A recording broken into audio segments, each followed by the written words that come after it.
Brona and Aisling grinned at each other. There were some guests who made you laugh, the Millers a case in point, and some that made you pull your hair out.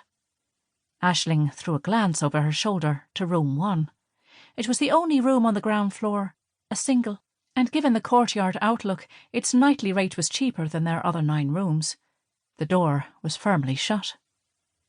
Miss Brennan had complained about other guests keeping her awake with their chatter in the lounge.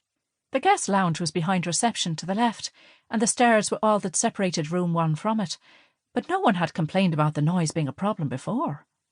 She'd also complained about the foot traffic up and down the stairs of a morning as other guests made their way down to the dining room below for breakfast. She'd only been here for 2 nights and had found something to moan about each morning. Aisling wondered what today's problem would be. Then she frowned, remembering what Moira had called her this morning, a sourpuss. She didn't want to be like Miss Brennan. She had always had a positive outlook on life and had been rewarded for this, with a good life. It had been marching along in the direction she'd thought it would. The altar. Marcus had snatched her happy-go-lucky attitude away, though. He'd shattered not only her trust, but her heart too. Stop it, Aisling. Don't go there.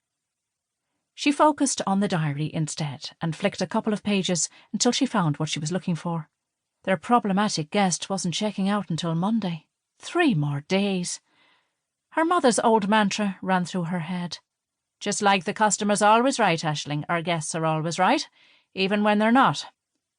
It was this attitude toward the people that chose to stay at OMaras that had turned it around from a tired old manor house and establishment that had seen better days to the quaint but plush accommodation offered today.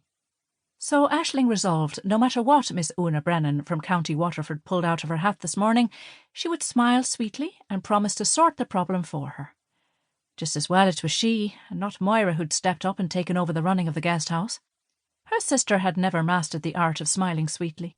She'd be likely to tell the old wagon, the particularly Irish epithet reserved for the most awkward of their female guests was a favourite of her sister's, that the tide wouldn't take her out, or that the sea wouldn't give her a wave, or some such insult. Smiling at the thought of what Moira, with her repertoire of sharp retorts, would say, she set about her morning routine. It began with a customary sweep of reception to take note of what needed a tidy-up.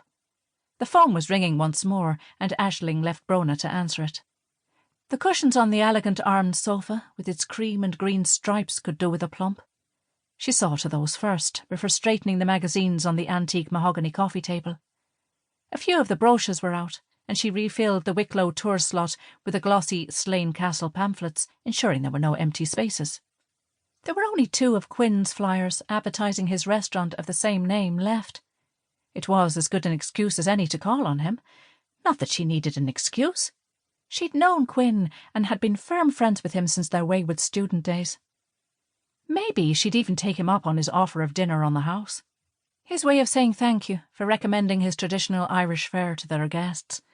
It would be nice not to cook for a change. Moira's culinary skills were limited, so unless Aisling wanted to dine on beans on toast each night, preparing the evening meal fell to her. Yes, she decided. Once breakfast was finished, she'd stroll over to Quinn's. Her eyes roved over the stand one last time, and when she was satisfied all was shipshape, she turned her attention to the blooms on top of the front desk. Brona, she saw, was off the phone and scraping out the remnants from her breakfast bowl. The bouquet arrived fresh from Fee's florists once a fortnight on a Monday morning. They'd need a freshen up if they were to continue looking their best between now and then. Aisling knew the tricks of the trade. Trim the stems and add a little sugar to the water. She picked up the vase and carried it out to the pokey but sufficient for their needs kitchenette at the very back on the ground floor. The door beside it held a chunky old-fashioned brass key, which when turned allowed the door to open up onto the steps outside. They led down to the concreted courtyard. Nobody used it. Nobody except Mr. Fox and Mrs. Flaherty when she took out the rubbish. The little red fox was rarely seen but often heard as he checked out what had gone into the bin that day. His calling card was the rubbish he'd leave strewn about the courtyard. Their breakfast cook, Mrs. Flaherty, who despite her rosy apple cheeks and pensionable age could drop the F-bomb with the best of them, was often heard shrieking, "That fackin' fox!"